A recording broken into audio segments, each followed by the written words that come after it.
धीरे चलो लेकिन रुको मत, क्योंकि जीत हमेशा धैर्य वालों की ही होती है।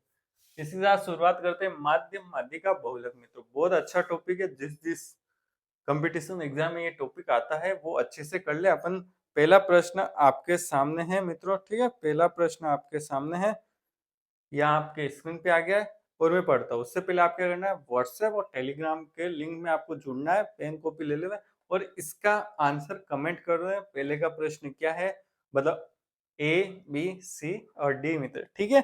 अब प्रश्न में पढ़ता हूँ और अच्छे अच्छे प्रश्न देखो मित्रों। माध्य क्या होता है प्रश्न के साथ ही मैं बता दूंगा, माध्य का जब भी आएगी माध्य का बता दूंगा, बहुलक आएगा प्रश्न, बहुलक का प्रश्न में बता दूंगा, कंसेप्ट प्लस कैसे क्वेश्चन को हल करना है वो आपको पता होना चाहिए। आप जीरो से देख रहे हो तो भी कोई प्रॉब्लम नहीं, अपन जीरो से ही चल रहे हैं मित्रों, ठीक है। आपके जिस जिसके आंसर आ गया वो कमेंट करते हैं। प्रश्न क्या है, 100 प्रेक्षणों का माध्य 49 गणना की गई, ठीक है। फिर बाद में पता चला, क्या कह रहा है देखो, माध्य फिर पता क्या चला, 40 फिर क्या है 20 प्लस 50, ठीक है, और के रूप में ली गई, पर प्रेक्षण वास्तव में क्रमशः वास्तव में क्या होना चाहिए था, 60 प्लस 70 प्लस 80 बराबर, ठीक है मित्रों। थे तो सही माध्य क्या है, माध्य अपन को निकालना है, ठीक है। पहला माध्य क्या दे रखा है मित्रों, 100 प्रेक्षणों का माध्य, 100 प्रेक्षण है उसका माध्य का माध्य कितना दे रखा है मित्रों, 49, कितना दे रखा है 49, ठीक है।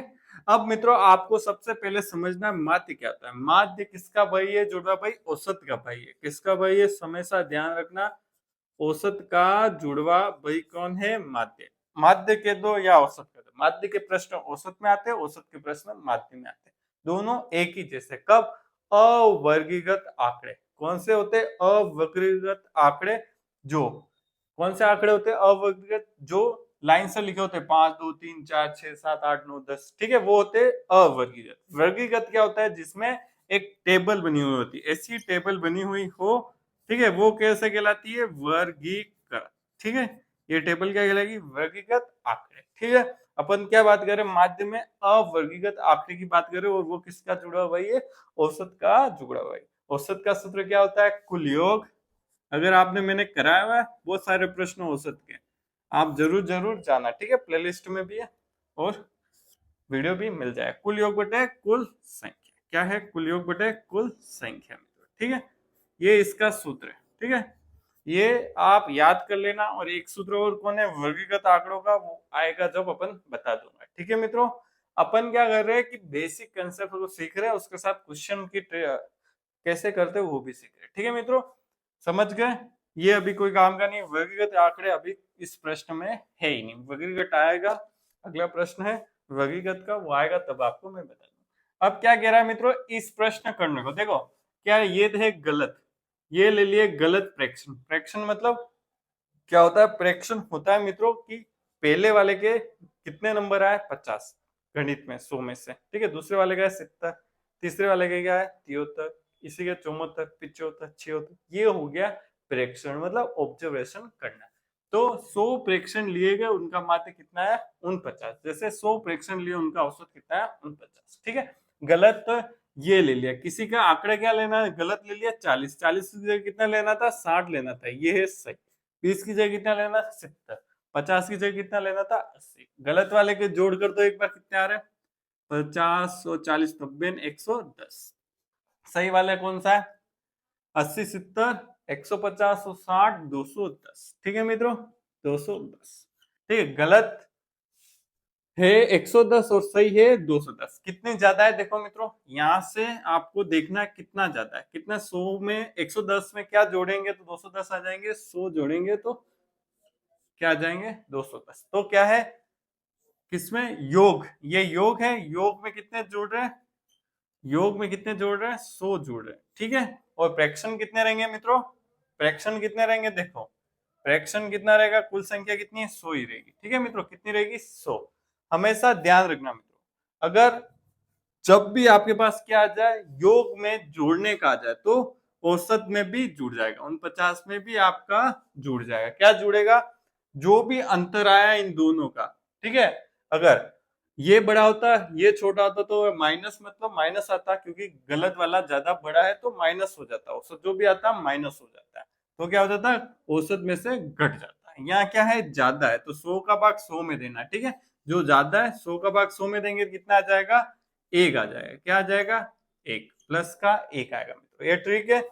तो उन 50 में 1 जोड़ देंगे, नया माध्य, नया माध्य क्या आया मित्रों, उन 50 में 1 जोड़ दो, कितना आ जाएगा, 50 आ जाएगा। ये आपके आंसर हो जाएगा। कौन सा राइट हो गया, कौन सा वाला राइट हो गया, 50 स आंसर है। कौन सा आंसर है, स आंसर है। ठीक है मित्रों, ये तो हो गई शॉर्ट ट्रिक। क्या हो गई, ये हो गई शॉर्ट ट्रिक। क्या हो गया, जो अंतर आया उसमें जितने भी फ्रैक्शन का माध्य उसका भाग दे दो, और जो भाग आएगा वो माध्य में जोड़ दो। कब होगा, जब सही वाला बड़ा होगा, सही वाले के संख्या गलत वाले से अंतर में बड़ी होगी।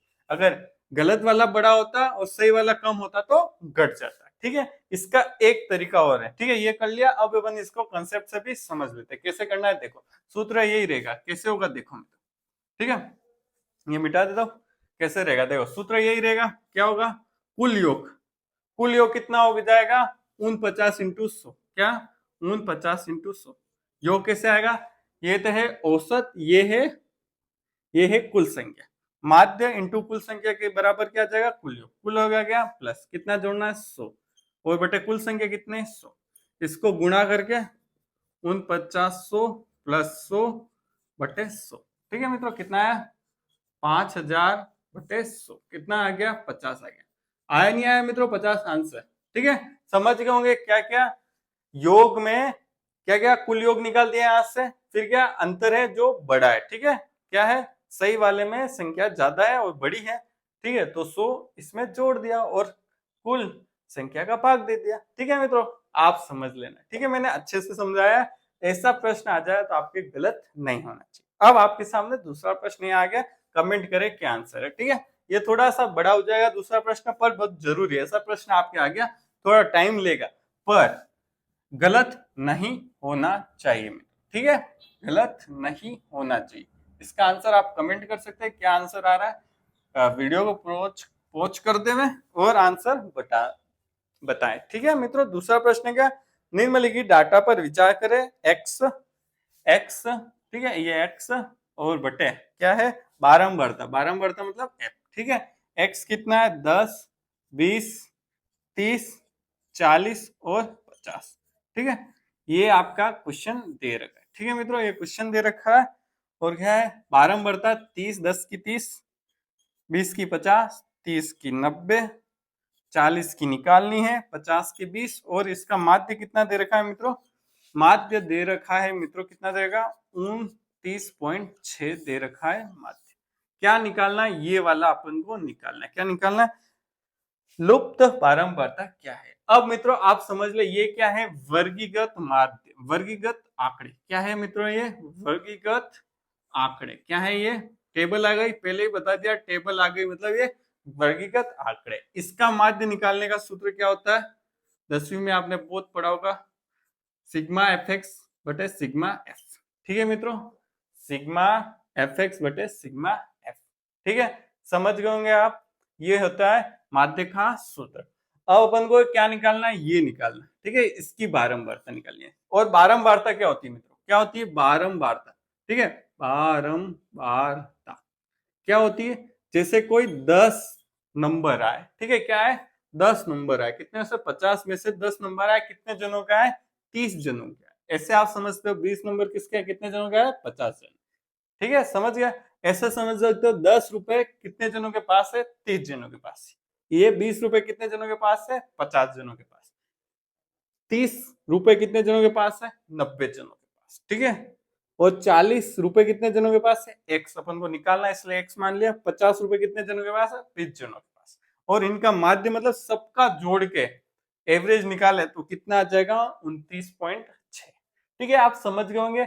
अब मुझे सूत्र क्या है, एफ एक्स, मतलब इन दोनों का गुणा हो रहा है। क्या हो रहा है यहाँ, एफ और एक्स का गुणा हो रहा है। ठीक है मित्रों, ठीक है, और एफ, एफ का मतलब ये एफ, और इसका मतलब क्या है, इसका सिग्मा का मतलब इन दोनों को, इनको जोड़ना है, एफ एक्स का गुणा करके इन सबको यहाँ जोड़ना है। ये सिग्मा हो गया, सिग्मा मतलब कुल योग, fx कर देते हैं। 10 इंटू 30 कितना होगा 300, 20 इंटू 50 क्या होगा 2 जीरो, 5 दूनी 10, ठीक है, 9 30 27, 2 जीरो 40x, फिर कितना है 5 दूनी 10, 1000, ठीक है। ठीक है, समझ में आ गया। अब क्या है सिग्मा एफ, क्या आएगा सिग्मा एफ, सिग्मा एफ मतलब इनको जोड़ना है सबको, कितना आ जाएगा 50 30 80 80 60 170 70 और 20 90 190, ठीक है मित्रों। थोड़ी जगह यहाँ कम पड़ी, इसको फिर का कितना आ गया, हाँ ये सिग्मा एफ कितना आ गया 190, और ये भी जुड़ेगा x, ठीक है, क्या जुड़ जाएगा x, ठीक है ये लाइन। अब इन सबको जोड़ दो, कितना आ जाएगा देखो 1000 1300 2700 4000 5000 5000 प्लस 40x, कितना है 5000 प्लस 40x, इन सबको जोड़ के कर। ठीक है मित्रों, यहाँ तक आप समझ गए होंगे। अब क्या करना है देखो, इस फॉर्मूले में रख देता हूं माध्य बराबर, ठीक है, माध्य कितना है, माध्य है 29.6, कितना है 6, सिग्मा एफ एक्स मतलब ये सिग्मा एफ एक्स है 5000 प्लस 40x, ठीक है, और एफ कितना है सिग्मा एफ कितना है मित्रों 190 प्लस x, ठीक है मित्रों, यहाँ तक आप समझ गए होंगे। अब क्या करना है, इन दोनों गुणा इधर होगा, फिर एक जैसी संख्या को एक तरफ ले जाना है, करते हैं अपन, ठीक है, ये यहाँ ठीक करते हैं 190 प्लस x का गुणा किससे होगा 29.6 से, ठीक है, और फिर किधर है इधर 5000 प्लस 40x, ठीक है, 29.6 का गुणा इससे होगा 190 से, ठीक है। देखो एक जीरो है, इस पॉइंट को हटाएंगे नीचे 10 आएगा, जीरो से जीरो कट जाएगा, तो क्या आ जाएगा 296 इंटू 19, ठीक है, फिर 29.6x, ठीक है मित्रों, ये यहाँ आपके सामने आ गया, ठीक है। समझ गए होंगे आप क्या किया, 190 गुणा 29.6 से किया, तो ये पॉइंट यहाँ जीरो है तो यहाँ पॉइंट है तो हट जाएगा, ठीक है।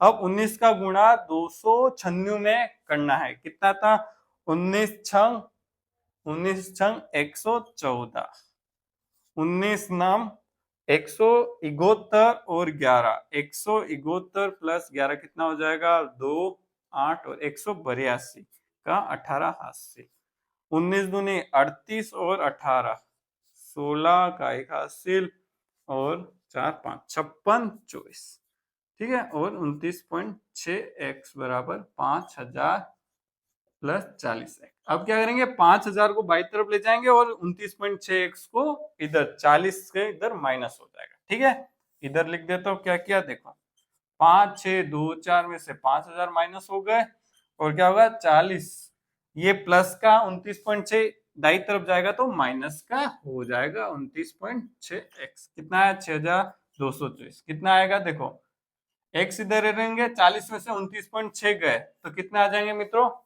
10.4, क्या क्या 40 में से 29.6 घटाया तो 10.4 यहाँ आते हैं, इसको क्या लेंगे नीचे, ठीक है, एक जीरो पॉइंट हटेगा तो जीरो आ जाएगा, 104 का ये कितनी बार घटेगा 6 ने 1 60, x बराबर कितना आया 60, आंसर आपके आ गया। तो कौन सा आंसर राइट हो गया, आंसर राइट हो गया अ, कौन सा राइट हो गया अ, ठीक है मित्रों, ये बड़ा टाइम लेगा, पर अगर आपके एग्जाम में आ जाता है और लास्ट में करना है, इस प्रश्न को कब करना है लास्ट में करना है, जिससे कि आपका टाइम अगर कम बचा हो छूट जाए तो कोई प्रॉब्लम नहीं, पर इस प्रश्न में आपके फंस गए तो दूसरे सरल प्रश्न आपके छूट जाएंगे, वहां आपकी प्रॉब्लम होगी, इसलिए इस प्रश्न को ऐसे वर्गीकृत आंकड़े को आपको लास्ट में ही लेना है, मेरा ये पूरा सजेशन आपका है, ठीक है मित्रों, बाकी करना नहीं करना वो आपके हाथ में, ठीक है मित्रों।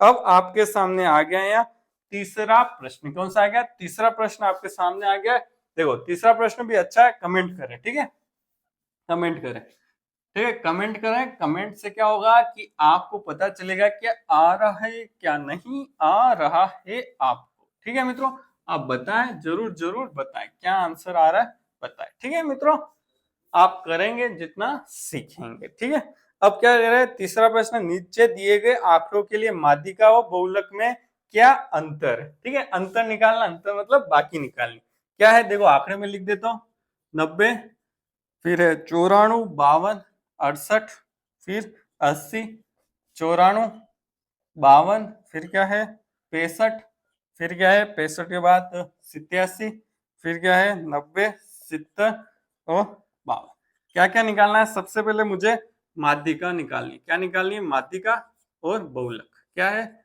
बहुलक। दो चीजें मुझे निकालनी। ठीक है, कैसे निकालेंगे ये मैं अभी आपको बताता हूँ। ठीक है, माध्यिका और बहुलक, ये आंकड़े क्या कहलाते हैं? अवर्गीकृत आंकड़े। क्या कहलाते हैं? अवर्गीकृत आंकड़े कहलाते हैं मित्रों। ठीक है, इसकी माध्यिका और बहुलक निकालना बहुत सरल है, बस आपको कॉन्सेप्ट थोड़ा सा ध्यान रखना है। क्या ध्यान रखना? सबसे पहले किसमें जमाना है? बढ़ते क्रम या फिर घटते क्रम, जो भी आपको अच्छा लगे, या फिर घटते क्रम में आपको जमाना है। कभी भी आपको माध्यिका निकालने के लिए, क्या निकालने के लिए? बढ़ते क्रम या घटते क्रम, जो भी आपको आरोह या अवरोह क्रम में जमाना है। ठीक है, मैं जमा दूं। सबसे छोटा क्या है? 52। क्या है? 52। ठीक है, फिर क्या है? फिर ये हो गया, गोला मार देता हूँ। फिर ये 52। ठीक है, ये 52। फिर क्या है? और कोई 52? ये रहा 52। ठीक है, अब 52 से बड़ा क्या है? देखो 68। 68 से बड़ा 65, छोटा 65 और 65। हाँ, 65 कितनी बार है? एक बार है। ठीक है, गोला मार। और 65 के बाद 68 ये रहा। ठीक है, 68। फिर क्या है? 68 ही बोला। 68 से बड़ा कोई है? या 68 है कितनी बार? 68 एक बार है। 68 से बड़ा ये 70। 70 से छोटा कोई है नहीं? 70। ठीक है, क्या लगा दो? 70। फिर क्या है? 70 के बाद 80। हाँ, 80 है। फिर क्या है? 80। 80 से बड़ा 87। क्या है? 87। फिर क्या है? ठीक है, 87 से बड़ा कौन है? 87 से बड़ा 90 दो बार। 90 दो बार। ठीक है, 90 दो बार। फिर क्या है? 94। 94। क्या है? 94। 94। ये आपको जब भी पूछे तब आपको माध्यिका निकालने के लिए ये करना है। बहुलक निकालने के लिए ये करोगे तो बेस्ट रहेगा। क्यों रहेगा? देखो, बहुलक का मतलब क्या होगा? जो संख्या सबसे ज्यादा बार आई है। कौन सी सबसे ज्यादा बार आई है? वो होता है अवर्गीकृत में आंकड़ों में बहुलक। क्या होता है? बहुलक। कौन सी आई है? ये संख्या आई है। देखो कितनी बार आई है? 1 2 3। फिर कौन सी आई है? ये आई है 2 बार। ये आई है 2 बार। ठीक है, सबसे ज्यादा बार कौन सी आई है? 52। तो क्या आंसर हो जाता है? बहुलक हो जाता है 52। ठीक है मित्रों, ये आपका पहले टाइम है इसलिए मैं इतना समझा रहा हूँ, बाकी कहीं नहीं करना है मित्रों। ठीक है, मेवाड़ी में कहीं नहीं करना है। ठीक है, बस आया आपको गिनने। ठीक है, ऐसा करोगे तो आपका आंसर कभी गलत नहीं होगा। ऐसा आप करोगे तो, बाकी आप डायरेक्ट भी कर सकते हो। बाकी माध्यिका में तो बढ़ते या घटते क्रम में करना ही पड़ेगा। अब माध्यिका कैसे निकालते हैं अवर्गीकृत आंकड़ों की? बहुत सरल। देखो मित्रों, क्या करना है? दोनों तरफ क्या चलना है? बराबर चलना है। कैसे चलना है? देखो, एक कदम इधर चले तो एक कदम इधर भी चलना है। ठीक है मित्रों, अब इधर में कितने कदम चल जाता देखो, गिन ले तो उस हिसाब से मुझे पता चल जाएगा। 1 2 3 4 5 6 7 8 9 10 11 12 12 है।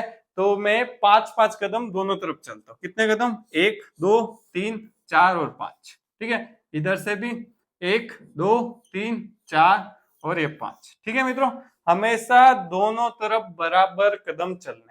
अगर बीच में एक संख्या आती तो वो माध्यिका वही होता। अगर दो है तो इनको क्या करना पड़ेगा? दोनों को जोड़ के दो आधी करनी, मतलब 2 का भाग देना है। क्या करना है? दोनों को जोड़ के 2 का भाग देना। अगर एक संख्या ही होती दोनों में बराबर चलने के बाद, ठीक है, इधर से भी बराबर चलना है, इधर से भी बराबर चलना है। ठीक है मित्रों, क्या आएगी माध्यिका? देखते हैं क्या आएगी। यहाँ लिखते हो 70 प्लस 80 बटे 2 कितना आ जाएगा? 150 बटे 2। 2 का भाग देना मतलब आधा करना। 150 का आधा कितना होता है? 75। कितना होता है? 75। ठीक है मित्रों, आप समझ गए होंगे।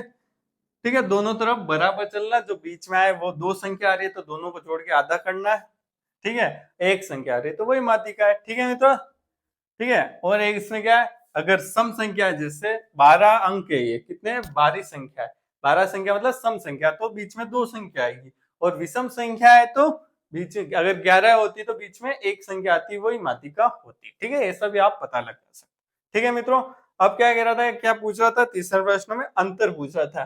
ठीक है, अंतर पूछ रहा था तो माध्यिका और बहुलक का अंतर कैसे निकालते हैं मित्रों? क्या करेंगे? अंतर में 75 माइनस 52 कर दो। कितना आता है मित्रों? कितना आएगा? 70 न 75। ठीक है, 3 और 5 में से 2 गए 3 और 7 में से 5 गए तो 2। 23 आंसर आ गया। कितना आ गया आंसर? 23। स आंसर राइट है। स आंसर राइट। ठीक है, ऐसे ही प्रश्न आते हैं मित्रों, पर आप एग्जाम में भूल जाते हो। इसका एक ही कारण हो सकता है कि प्रैक्टिस की कमी। अगर प्रैक्टिस की कमी नहीं है तो ये गलत नहीं होगा। ठीक है मित्रों, बहुत अच्छा प्रश्न है। अब आपके सामने, ठीक है, 3 प्रश्न ले लिया, वीडियो बड़ा हो गया होगा मुझे पता, ठीक है। आपको इसके आगे का वीडियो भी मिलेगा, ठीक है मित्रों। अगर आपको वीडियो अच्छा लगा हो तो क्या कर देना, सबसे पहले लाइक कर देना, शेयर कर देना और सब्सक्राइब कर देना। और वीडियो देखने के लिए धन्यवाद।